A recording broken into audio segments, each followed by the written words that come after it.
안녕하세요, 김 부장입니다. 신축 아파트의 경우 분양자의 소유권 이전 듣기 전에 전세 계약을 체결하는 경우가 많은데요. 타인의 전세 보증금으로 분양잔금을 치르는 경우인데요. 이 경우에는 특별히 주의할 사항이 있습니다. 오늘은 이러한 미등기 전세 계약에 대해서 알아보겠습니다. 사회 초년생, 학생, 신혼부부 등 전세 계약을 처음 체결하시는 분들은 오늘 꼭 끝까지 시청하시기 바라겠습니다. 시청하기에 앞서서 구독, 좋아요, 알림 설정까지 부탁드리겠습니다. 먼저 아파트가 건설되는 과정을 꼭 이해하셔야 되는데요. 보시면 시행사, 부동산 개발회사나 이제 유명 건설회사가 이제 토지를 매입을 해서 사업을 이제 시행을 하는 거거든요. 이제 말 그대로 이제 땅 주인이 되는 거고요. 다음은 이제 시공사. 시공사는 말 그대로 이제 공사업체예요. 그래서 이제 건설사가 되고요. 다음은 신탁사입니다. 신탁사는 이러한 사업을 안정적으로 진행할 수 있도록 이제 보증을 서주는 기관이에요. 그래서 신탁사는 모든 자금 관리를 다 신탁사에서 하게 되거든요. 계약금이라든지 뭐 중도금이라든지 잔금이라든지 신탁사 계좌로 다 입금하도록 되어 있고요. 보통은 은행에서도 신탁사가 있는 경우가 있어요. 그래서 은행에서 이 신탁사의 담보로 해서 PF 자금을 사업성을 보고 PF 자금을 일으키는 겁니다. 그래서 이 자금을 바탕으로 이제 건물이 지어지게 되는 거죠.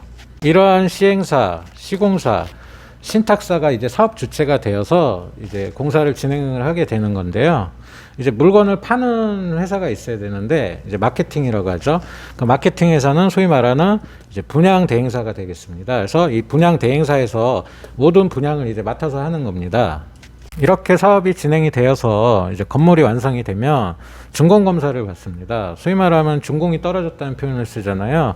준공검사를 받고 사용 승인이 나오면 이제 입주를 시작을 하는 겁니다. 이제 사용 승인일로부터 60일 이내에 이제 등기 부상으로 최초 보존 등기를 이제 해야 되고요.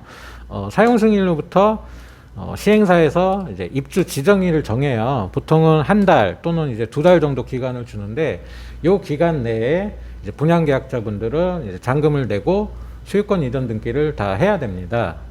말하는 미등기 전세계약은 바로 이 구간에서 이루어지는 전세계약인데요.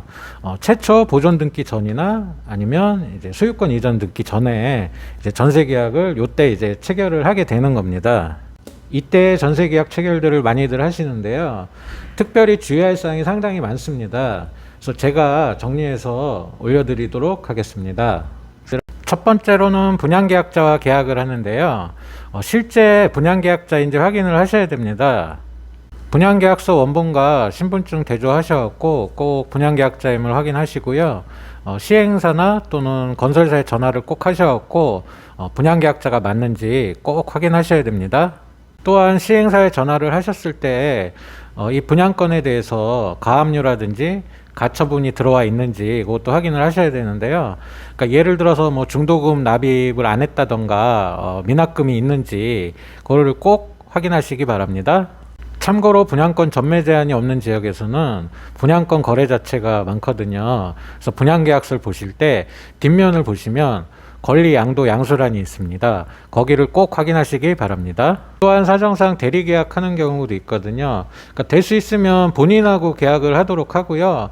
도저히 사정상 대리로 해야 되는 경우라면 위임장, 인감증명서, 인감도장 꼭 확인하시기 바랍니다. 두 번째입니다. 분양계약자 본인 명의로 된 입금계좌로 입금을 하셔야 됩니다.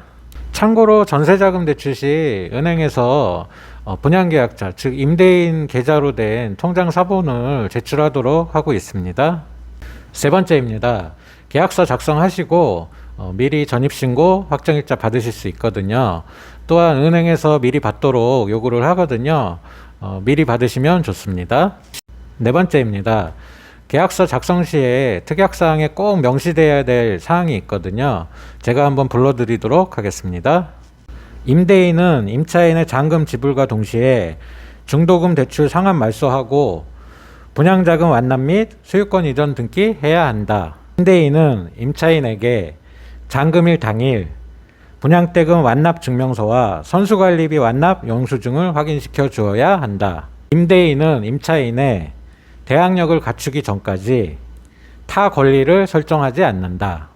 보통은 중개사분들이 다 넣어 드리는데요. 만약에 빠졌으면 꼭 요구하셔갖고 넣어달라고 하셔야 됩니다. 또한 잔금 당일날 법무사가 오거든요. 그래서 분양대금 완납증명서랑 소유권 이전 등기에 필요한 서류 다 받아갖고 이제 처리를 다 해드립니다. 세대수가 많은 경우에는 법무사가 일괄로 묶어서 등기 접수를 하거나 아니면 개별로 등기 접수를 하는데 등기 완료되는 시점은 조금 차이가 있을 수 있습니다. 이렇게 해서 등기가 완료가 되면 등기부 등본 꼭 확인시켜 달라고 하셔야 됩니다. 5번째입니다. 계약일과 잔금일은 꼭 평일날 하셔야 됩니다. 공휴일날로 하시면 확인할 수가 없습니다. 분양계약자 확인을 하셔야 되는데 시행사가 쉬거나 은행 대출관계를 확인을 하셔야 되는데 은행도 쉬거나 도저히 확인할 길이 없습니다. 그래서 반드시 계약이나 잔금일은 평일날 하시기 바랍니다. 6번째입니다. 안전장치를 하셔야 되는데요. 미리 전입신고 확정일자를 만약에 못 받으셨다면 잔금일 당일날 꼭 전입신고 확정일자 꼭 받으시기 바랍니다. 그리고 이제 근저당권 설정, 전세권 설정 또는 전세보증금 반환 보증보험이라는 제도가 있으니까 안전장치들 꼭 하시기 바랍니다. 7번째입니다. 전세보증금으로도 분양대금이 다 완납이 안 되는 경우도 있어서 추가 대출을 받는 경우가 있거든요. 가능하면 이런 물건을 좀 피하시는 게 좋은데 물건이 너무 귀하다 보니까 꼭 하셔야 될 상황이라면 전세보증금 플러스 융자 딱 했을 때 시세의 한 70% 이내에 들어오는지 꼭 확인하셔야 됩니다. 지금까지 미등기 전세계약에 대해서 주의할 사항 몇 가지 알려드렸습니다. 제 영상이 도움이 되셨다면 구독, 좋아요, 알림 설정까지 부탁드리겠습니다. 모두들 건강하시고 행복하시기를 진심으로 바라겠습니다. 마무리는 항상 같습니다. 할 수 있다! 할 수 있다! 할 수 있다!